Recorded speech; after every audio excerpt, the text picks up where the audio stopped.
decollo.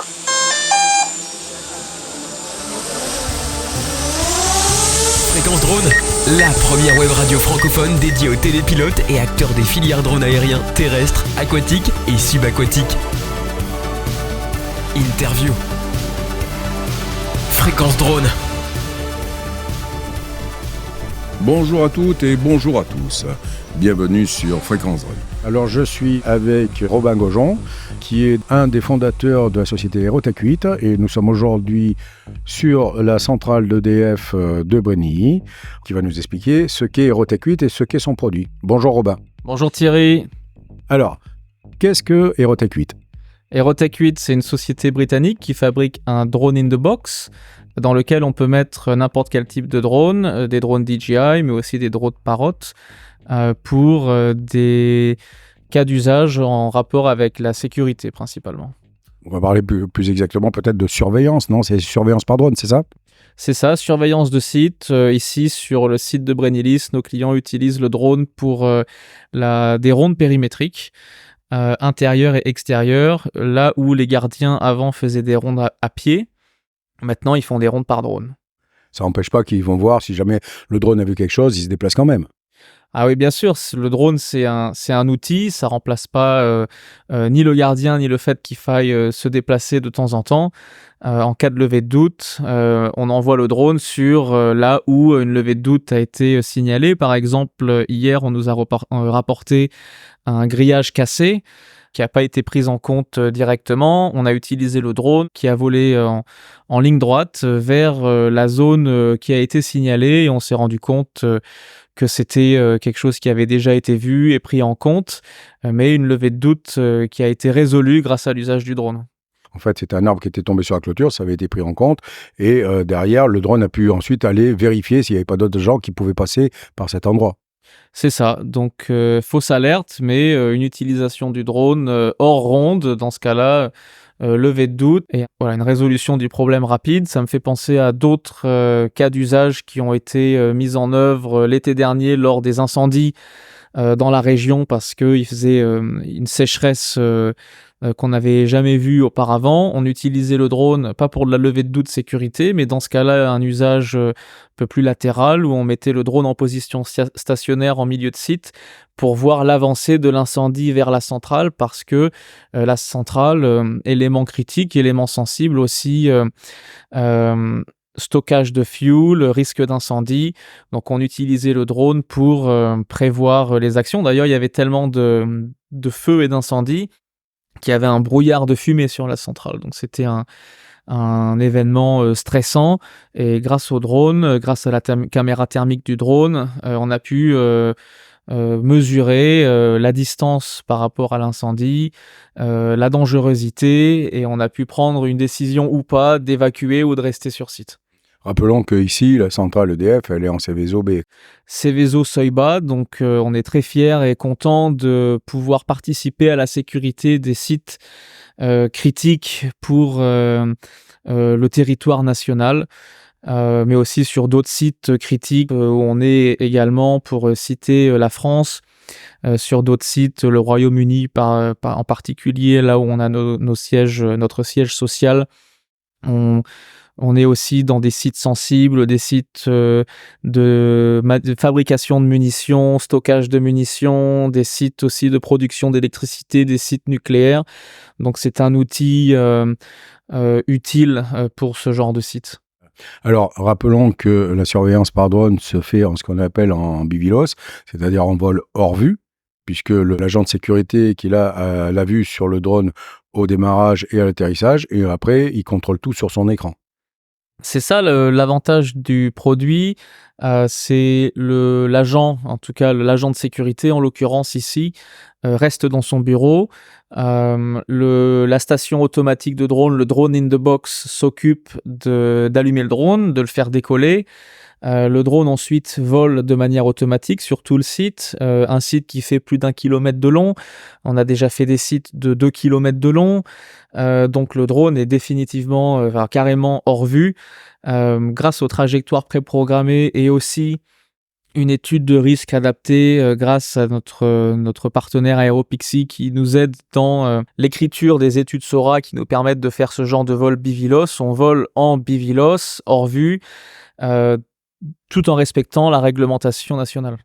Alors, on va rappeler aussi que ce sont des agents de sécurité et pas des télépilotes, et que dans le cadre d'un drone automatique, la formation des agents, des opérateurs de drone se fait dans le cadre de la SORA. Donc, il n'y a pas besoin d'avoir une formation type CATT ou CATS maintenant avec les règlements européens, puisqu'on peut faire la formation que l'on souhaite dans le cadre de la SORA.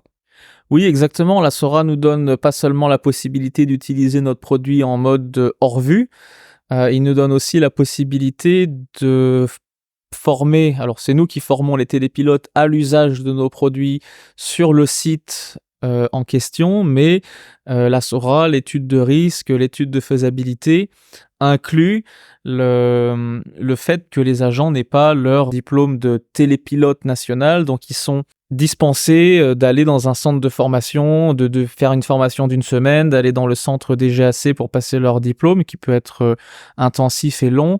Dans notre cas, on peut former les pilotes sur 2 jours. D'ailleurs, on les appelle plutôt des opérateurs. On les forme, comme j'ai dit, à nos machines sur leur site. On forme les opérateurs. Avant, on le faisait sur 2 jours. On a réussi à travailler avec notre partenaire, le groupe Aeropixis. On a réussi à condenser la formation qui jusqu'alors faisait 2 jours, maintenant sur 1 journée, en insistant principalement sur les facteurs de risque, la réglementation. On met aussi en place un simulateur de vol qui fait qu'on peut faire plusieurs vols sans attendre que la batterie se recharge, et on a le temps de tester la procédure normale et aussi les procédures d'urgence. Très important, procédures d'urgence que les opérateurs seront peut-être amenés à rencontrer dans l'exercice de leur métier, et il faut bien évidemment qu'ils soient formés à les mettre en œuvre. C'est tout aussi important qu'une procédure normale. Oui, tout à fait. On a pu voir effectivement sur les exercices pratiques là, de cet après-midi, puisque là on est sur site, sur EDF, on a vu les agents qui ont commencé à faire les premières manipulations pratiques, hésiter lorsqu'ils s'approchaient de la zone dite de contingence, en fait dès qu'ils sortaient de leur domaine de vol, et de s'apercevoir que tout compte fait, 3 secondes, c'est quand même très court pour prendre une décision. Oui, évidemment, on tient en compte il y a une zone de contingence et aussi une zone de crash qui est dimensionnée en fonction du site et des alentours du site. Et les agents de sécurité sont formés à agir de manière quasiment instinctive. Et évidemment, entre la sortie de la zone d'évolution opérationnelle et la zone de crash où ils doivent appuyer sur la coupure moteur, qui est notre dernier rempart de sécurité dans le cas où il y a une défaillance technique et que l'automatisme ne marche plus. On s'en réfère toujours à la perspicacité et à la compétence de l'opérateur qui doit déclencher le coupe-circuit.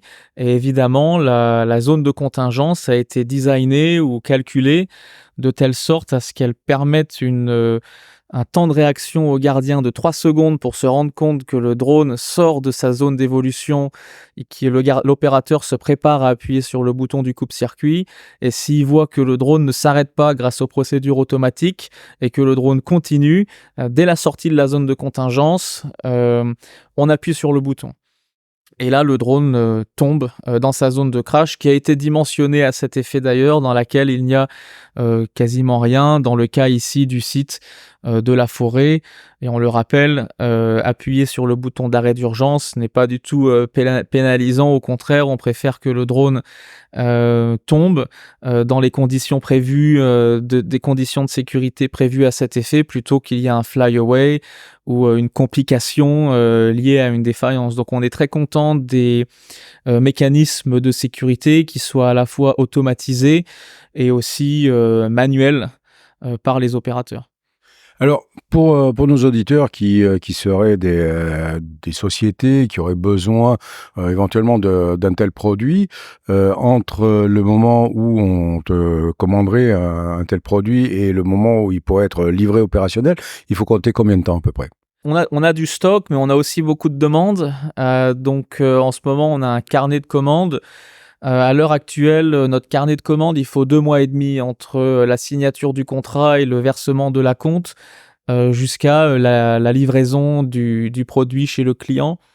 Donc c'est un temps, voilà, le temps est ainsi. On met tout en œuvre pour raccourcir les délais. On sait qu'on a beaucoup de demandes en ce moment. Les clients veulent le produit directement, souvent dès qu'ils le voient, ils veulent qu'on vienne l'installer chez eux.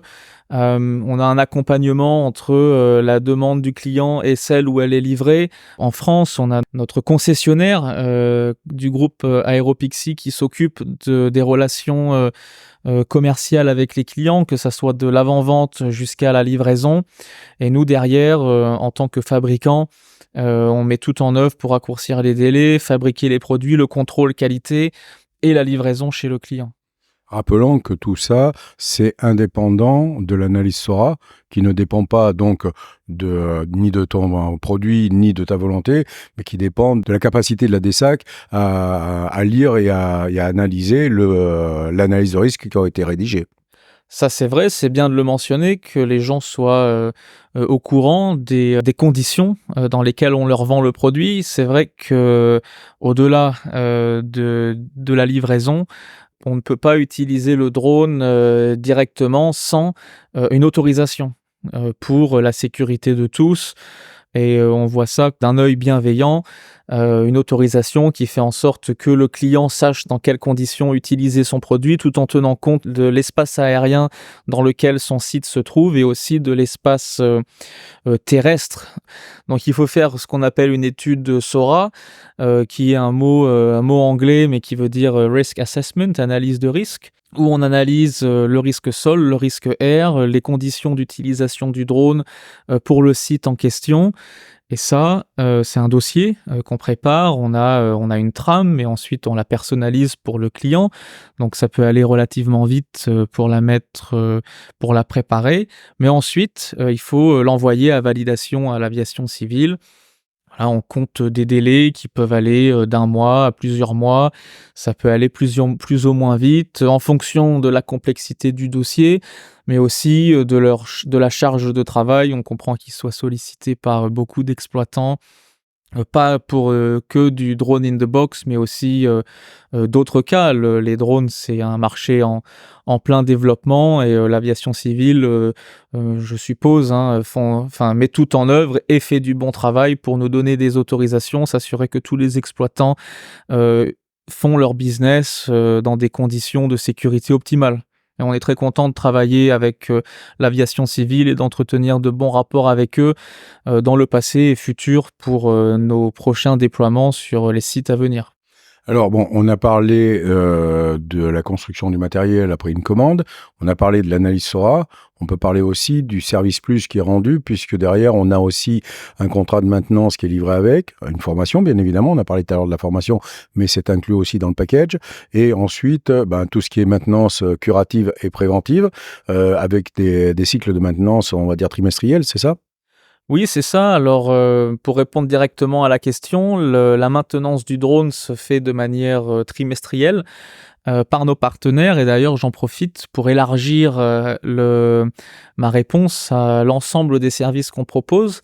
Bien que Aerotech 8 soit un fabricant de drones in the box, on est fier de ne pas faire que ça. Et d'ailleurs, le produit en lui-même, bien que très sophistiqué et performant, tout seul n'est pas suffisant et on a compris ça. Nous, on s'engage dans une démarche globale d'accompagnement vis-à-vis de nos clients qui comprend la demande des autorisations pour nos clients, aussi la formation de leur personnel sur leur site, bien sûr aussi la livraison et l'installation du produit sur site, et comme tu l'as dit Thierry, la maintenance du produit, c'est un matériel industriel, il y a de la maintenance continue qui est faite par le client qui a été formé, un peu comme ta voiture, toi-même tu peux vérifier les roues, mettre de l'essence, etc., des opérations on va dire accessibles à tous, mais il y a aussi une opération de maintenance un peu plus poussée, où on vient changer des parties mobiles, des parties d'usure, vérifier le bon état du drone, les hélices, les batteries, etc. Et ça, c'est nous qui nous en occupons.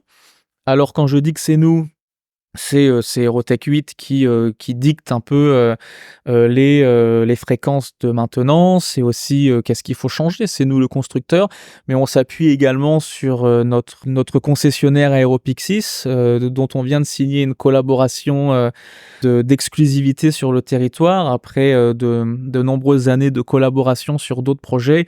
On est vraiment très fiers et très contents d'annoncer qu'en France, maintenant, on travaille avec Aeropixis qui nous accompagne et qui est à proximité de nos clients pour une réponse en français, une réponse immédiate, une réponse à proximité de nos clients pour l'ensemble des points que je viens d'évoquer, la demande des autorisations de vol, la formation du personnel, l'installation du matériel sur site et la maintenance. D'ailleurs, ici, on est en Bretagne.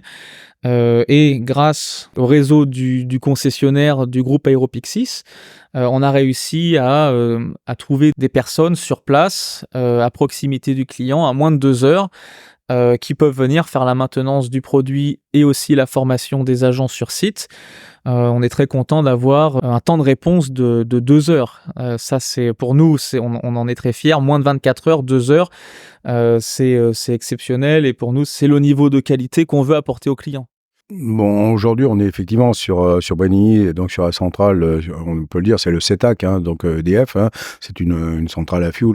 Mais on a d'autres projets. Vers quoi Aerotech 8 s'oriente aujourd'hui? Vers quel type de projet ou quel type de produit? Alors, on veut mettre... on a plusieurs projets, évidemment, en tant que société technologique. On a énormément de projets, énormément d'idées.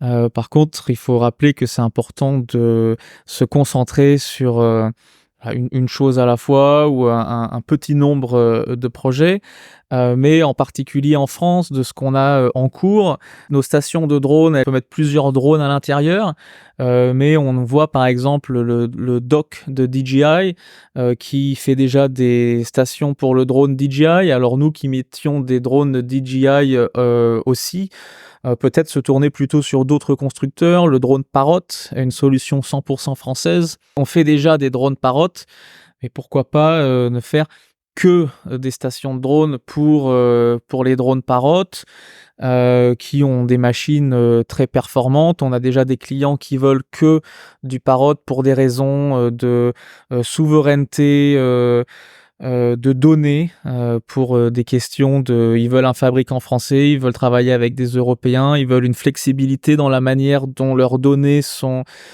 utilisées. D'ailleurs, rappelons que Aerotech 8 fait 100% de son logiciel, détient 100% de ses serveurs et que les serveurs sont dans le pays dans lequel se trouvent les clients. On peut même faire une version logicielle où les serveurs, les données se trouvent sur les ordinateurs des clients.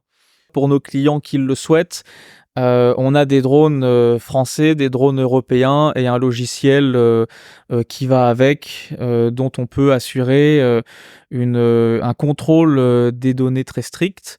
D'autres projets aussi, on travaille avec des fabricants français sur des projets où on fait des drones in the box pour des nouveaux drones qui sont en cours de construction. Où notre expertise dans le drone in the box est utilisée pour la conception du drone en lui-même, pour qu'il soit nativement inclus ou adapté pour le drone in the box. Là, on travaille sur un projet, je pourrais pas te communiquer l'entreprise, c'est nouveau, c'est en cours, c'est signé mais pas encore publié, où on fait un drone à voilure, on s'appelle ça un drone hybride, c'est un drone à voilure fixe, un avion mais aussi qui peut décoller à la verticale avec une certaine envergure. On peut faire une boîte sur mesure pour ce type de drone. Et en plus, nouveauté, on a influé, on a été consulté pour le design du drone pour permettre un échange de batterie grâce à notre carrousel qui est notre expertise, la manipulation de drone, le changement de batterie, le rechargement. Mais le drone a été conçu pour faciliter et pour permettre un remplacement de batterie optimal où dès que le drone a atterri, on n'a plus besoin d'attendre qu'il se recharge et on change la batterie et on redécolle immédiatement. Oui, je crois savoir que ça, c'est le talon d'Achille des drones en boîte, parce que quand le drone revient, et effectivement, il se charge automatiquement, mais si la batterie est faible, il faut attendre qu'elle refroidisse, il faut attendre qu'elle recharge, et il faut renvoyer ensuite le drone, donc ça peut prendre plusieurs minutes, voire presque 1 heure dans certains cas, alors que là, avec le carrousel, on change la batterie, le drone redémarre immédiatement. C'est ça, un talon d'Achille ou une particularité des drones in the box actuels, y compris les plus connus. Il faut attendre que la batterie se recharge. Une batterie, ça peut prendre en charge rapide ou en charge normale, on va dire environ 1 heure pour se recharger. Alors qu'est-ce que vous faites si le drone se recharge et qu'il y a une urgence, qu'est-ce qu'on fait? Si on compte sur le drone pour la sécurité de son site, on va pas attendre. Une urgence, c'est une urgence. On pouvait dans le passé peut-être suppléer à ce problème en mettant plusieurs boîtes, mais en voilà un investissement en matériel plus important, plus de maintenance, complexité d'installation qui est certaine. C'est pour ça qu'on se dirige naturellement sur l'échange des batteries, où on peut vraiment passer de 1 heure à 1 minute pour le temps de recharge. Donc ça, c'est quelque chose sur lequel on mise énormément. Nos ingénieurs sont sur le sujet. Nos prototypes montrent des résultats très favorables. D'ailleurs, on est à quelques mois d'annoncer une version de série production avec ce genre de fonctionnalité. Donc, nouveauté à venir. Alors ça, c'est bien, merci pour le scoop, parce que j'aime bien avoir des scoops, ça c'est super sympa. On a pu voir aussi un phénomène qui était très intéressant avec ceci, ce sont les agents de sécurité qui étaient très fiers en fait d'utiliser ce produit parce que ça les valorise dans leur travail. Oui, c'est ça, le drone, c'est un outil, c'est pas une fin en soi. Les agents de sécurité ont très bien accueilli le drone comme nouvel outil. Avant, ils avaient comme outil un ordinateur, des alarmes, ils avaient des caméras. Et maintenant, en plus, ils ont le drone. C'est une montée en compétences qui a été accueillie de manière favorable. D'ailleurs, ils sont tous très volontaires, aucune réticence à l'installation du produit et à son utilisation. Ça apporte des fonctionnalités supplémentaires. On a dit qu'avant, ils faisaient des rondes à pied, maintenant ils peuvent faire des rondes par drone. Et puis ils sont aussi plus performants dans certains cas, hein, évidemment, le drone ne remplace pas. On rajoute des outils, on peut aller très vite d'un point A à un point B, une levée de doute, une caméra thermique que le drone peut apporter qu'on n'avait pas forcément avant. Donc on a vu aujourd'hui en retour d'expérience de cette journée de formation, des sourires, des gens impatients de commencer l'exploitation du drone de manière quotidienne. Donc c'est un résultat très favorable et très positif pour nous, on en est très contents. Et rappelons que c'est pas une formation au rabais qu'on leur fait, loin de là. On a vu qu'ils ont souffert lors du QCM, puisqu'il y a 40 questions sur lesquelles on est calqué en fait sur les canons de la DGAC, puisqu'il faut avoir au minimum 75% de bonnes réponses pour pouvoir avoir le droit de travailler dessus. Et la partie pratique aussi, sur lesquelles ils ont été très attentifs, notamment sur les notions de sécurité, être obligé de couper le drone et de le cracher, bon, même si c'était en simulation, on a vu quand même la difficulté d'adhérer au fait de cracher un drone quand même. Donc on voit qu'ils l'ont vraiment pris très au sérieux. Oui, bien sûr, la formation est quand même compliquée. Voilà, ça c'est 8 heures de formation, donc c'est intense, hein, intensif. J'ai dit que maintenant on faisait ça sur une journée. On pense qu'une journée ça suffit, mais ça reste quand même une grosse journée, une partie théorique le matin, une partie pratique l'après-midi. La partie théorique est conclue sur un examen auquel il faut une certaine note avant d'avoir son attestation de participation à la partie théorique.